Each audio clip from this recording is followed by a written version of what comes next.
Serikali imeomba kuingilia kati mgogoro baina ya miliki wa eneo linalodaiwa kupangisha wachenjuaji wa mchanga wenye dhahabu katika kitongoji cha Kwikitaramanga, kijiji cha Magunga, kata ya Mirwa, wilayani Butiama, mkoani Mara. Mgogoro huo unatajwa kuwa ni baina ya mmiliki wa eneo hilo Onanka na kikundi cha Mwanga wa Samia pamoja na ushirika wa Tugeme. John Onanka anasema mgogoro huo umeibuka baada ya wapangaji wake kuambiwa wapishe eneo hilo kuwa sio sehemu sahihi ya kufanyika kwa shughuli za uchenjuaji, licha ya mmiliki wa eneo hilo kuambiwa nini kinachoendelea juu ya sakata hilo.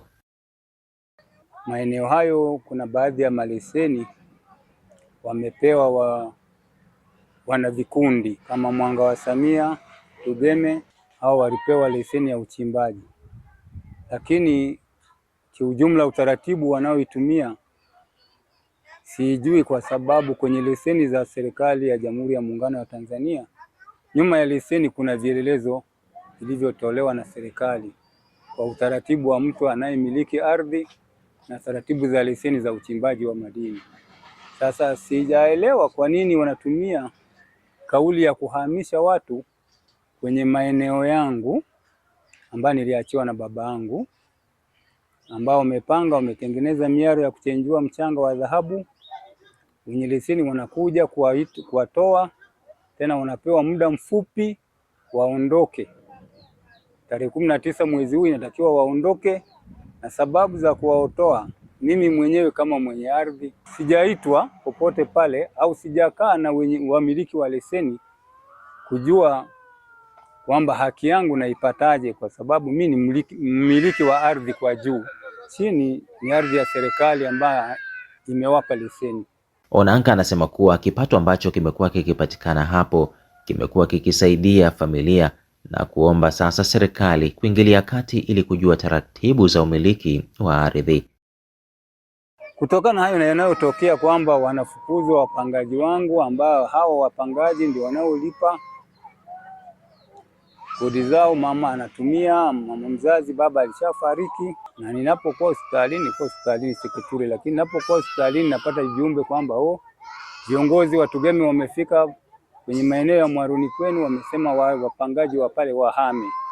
Sababu za msingi ili wahame sijui. Kwa hiyo ombi langu kwa serikali, nilikuwa naomba serikali inisaidie ili niweze kujua taratibu za umiliki wangu wa ardhi, sababu hapa kusema kwamba tu wahame, mimi mwenyewe hawajaniita, mimi mwenyewe hawajanieleza sababu za msingi kwamba sasa sisi tunamiliki eneo kwa ajili ya uchimbaji, wewe tunakulipa moja, mafao yako ni 1, 2, 3. Hawajawahi kuniita kwenye ofisi ya serikali ya kijiji, wala hawajaniita popote, wala sijakaa nao kikao chochote. Sasa nina kigugumizi kwamba wanachokifanya kwangu naona kama sio halali. Onanka anasema familia yake imeanza kumiliki eneo hilo tangu mwaka 1978. Eneo hili mzee ameanza kulimiliki tangu mwaka 78, akiwa amehamia kutoka Nasa, ambayo sasa hivi ni mkoa wa Simiyu, wilaya ya Busega, lakini tukahamia Mara. Kipindi hicho ilikuwa ni mkoa wa Mara, wilaya ya Msoma vijijini kwa miaka ya nyuma, na mpaka sasa hivi mzee amefariki mwaka 97, na baada ya mwaka 97 ardhi ilibaki mkononi mwangu na mama yangu mdogo. Mama yangu naye ashakuwa marehemu. Hiyo sehemu ndio inayotunza wa familia ya mzee Onanka waliopo, kama mimi ni kijana wake mkubwa, na wapo wengine mpaka wapo wadogo kabisa. Paulina Onanka anasema kuwa eneo hilo limekuwa msaada kwake pamoja na wajukuu wake. Na familia wangu, watoto wangu na wajukuu wangu walikuwepo, ambapo mzee amelala, ameacha na mimi na familia yangu. Sasa mimi sehemu ambayo mzee aliniachia ndio nimefanya nini? Nimeweka wapangaji wapange. Sasa wapangaji wamekaa wanapanga. Halafu sasa serikali inakuja wa kijiji, nataka kutoa wapangaji wangu eti waende. Sasa mimi nabaki, serikali nabaki na nani ambaye atanitunza kama wakitoka? Kwa maana eneo ni ya kwangu. Sasa unataka watoke waende. Sasa nibaki na nani? Catherine Onaka ni moja kati ya familia inayolalamika na yanaeleza juu ya sakata hilo. Shida yetu kubwa sisi familia ni pale tunapoambiwa kutoka katika maeneo zetu za familia ambazo tuliachiwa na mzazi. Sisi ni watoto wa Mzee Onaka, lakini Mzee Onaka ndiye alituachia hii familia yote kwa ajili ya kutusaidia kimaisha. Sasa kuna wapangaji wetu waliopanga maeneo hapo chini ambao wameweka miaro na vitu vingine, wengine wameweka mabanda duka na wengine kadhalika. Lakini sasa wanaenda kutolewa pale kwamba wenyewe wamevamia leseni ya Tugeme Gold Mine na leseni ya Mwanga wa Samia. Sasa sisi tukaona serikali tusaidie kwa hili. Sisi familia pale tunapolipwa pale ndio sisi tunapata pesa za kukidhi mahitaji yetu. Mfano kama mimi na mtoto sasa hivi anaenda form 5.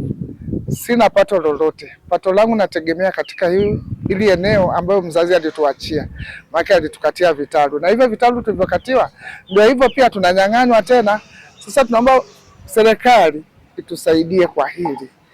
Ili tupate kama hao wanaokuja kuchukua hapa wanatupatia fidia ama la, na kama hawatupatii sisi serikali inatuweka wapi? Hao wanaokuja watatufanyaje? Maana hatujui, kila siku ondoka. Wapangaji wetu wamepewa mwisho tarehe 19. Tunashindwa kujua hizo hela tutakazowarudishia wao tutazipataje? Maana kila mmoja amelipia mwaka mzima na hela zao tayari tumeshazitumia sisi familia, na tuna mama kama huyo ambaye ndio anategemea.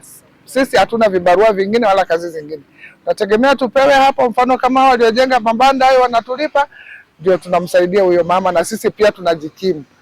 Mfano kama huyo anayefanya tu hapo matofali, akitoa hiyo hela ndio tunajikimu na pia tunamsaidia huyu mama.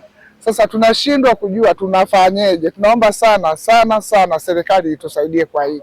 Je, nini hasa maoni ya wapangaji wa eneo hilo linalodaiwa kuwa na mgogoro? Sasa mimi kwa majina naitwa Victor Joseph Wambura, ni mwekezaji wa shughuli za uchenjuaji wa madini, ambapo nimewekeza kwa eneo la Mzee John Onaka ambaye ni mmiliki wa ardhi.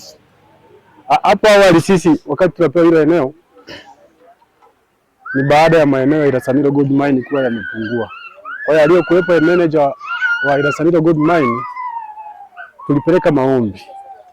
Akasema kiuhalisia maeneo sasa hivi ya eneo la Irasanilo yameisha, lakini kuna eneo ambalo liko wazi. Kama mtaweza nitawaombea kibali mfanye kufanyaje, mwekeza pale shughuli za uchenjuaji.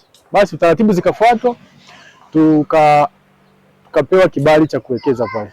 Kwa hivyo tukaanza shughuli za uchenjuaji. Kama mimi binafsi nimeanza pale kuwekeza nafikiri mwaka jana mwezi wa 7 2025 nikaanza shughuli za uchenjuaji. Kwa hiyo gharama kubwa ambazo tumeziweka pale, tumeweka miundombinu ya umeme, miundombinu ya visima, makarasha na pamoja na ujenzi wa miaro. Pia na mitaji ambayo tumeweka ambayo tunawekeza pale ya kununua material kwa ajili ya kuendesha shughuli za uchenjuaji wa madini. Sasa karibuni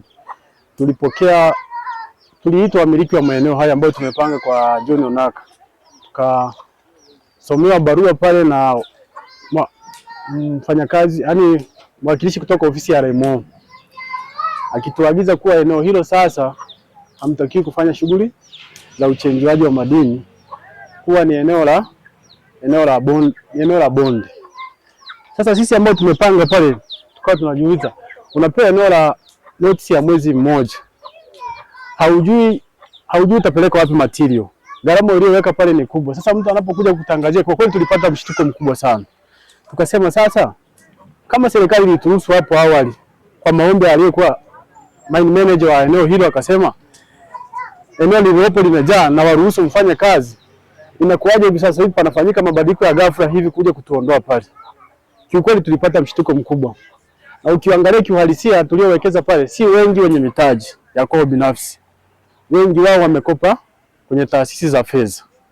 Wengine wanafadhiliwa na watu kwenye kuendesha zile shughuli. Kwa hiyo unapomuondoa mtu kwa ghafla hivi, unatengeneza kitu ambacho ni mshtuko mkubwa ambao sasa unamuingiza katika matatizo makubwa.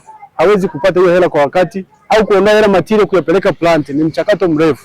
Yaani ili utoe material pale unatakiwa ufanye order ya miezi 3 mbele ndio uweze kupata eneo la nini? La plant uweze kuchenjua. Kwa hiyo tumebaki katika hali ambayo ni dilema. Lakini mimi maombi yangu nilikuwa naiomba serikali. Sisi tunaofanya shughuli za uchenjuaji tunalipa kodi za serikali. Hadi sasa hivi kwa kutoka eneo ambalo litupatia la uchenjuaji, eneo ni dogo sana. Kwa hiyo hata ile eneo ambalo liko jirani ni eneo ambalo lipo na linakizi kufanya hizo shughuli za uchenjuaji madini na halina madhara. Sasa tunaomba serikali ituruhusu, kodi tunalipa na tutaendelea kulipa kodi ya serikali. Ituruhusu tuendelee kufanya shughuli za uchenjuaji wa eneo hilo. Sababu ikitufuza ghafla tutapata hasara kubwa. Kwa jina naitwa Muga Mitanda Kabidu. Mimi ni mpangaji wa Mzee John.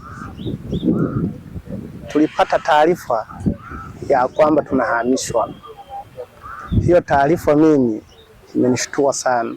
Maana pale nimewekeza hela. Kwanza wametupa siku chache. Mimi ni uwekezaji wangu pale, nimewekeza pale kwenye eneo la Mzee John, tumeambiwa tuhame. Sasa wanapotuhamisha kwa ghafla hivyo, wanatupeleka wapi? Na pale hatuna hela, tunakopa hela za taasisi za benki, nadaiwa. Sasa wakinitoa kama mimi hivi, nadaiwa hela nyingi, wakinitoa ghafla hapo, hiyo hela nitalipa wapi? Jina naitwa Kui Silanga Lulialia, ni mkazi wa Magunga. Ni mpangaji tena wa eneo la John Onanka. Kazi yangu najihusisha na madini, nimepanga pale, naendesha mwalo, kuna gharama zangu ambazo nimewekesha pale. Ila baada ya pale tunaambiwa tuhame. Kwa sababu sasa pale nimewekeza gharama ambazo kuna mikopo ambayo nimekopa, natumia hela, naendesha hela za watu. Sasa naambiwa nihame kwa ghafla, sasa nitaenda wapi?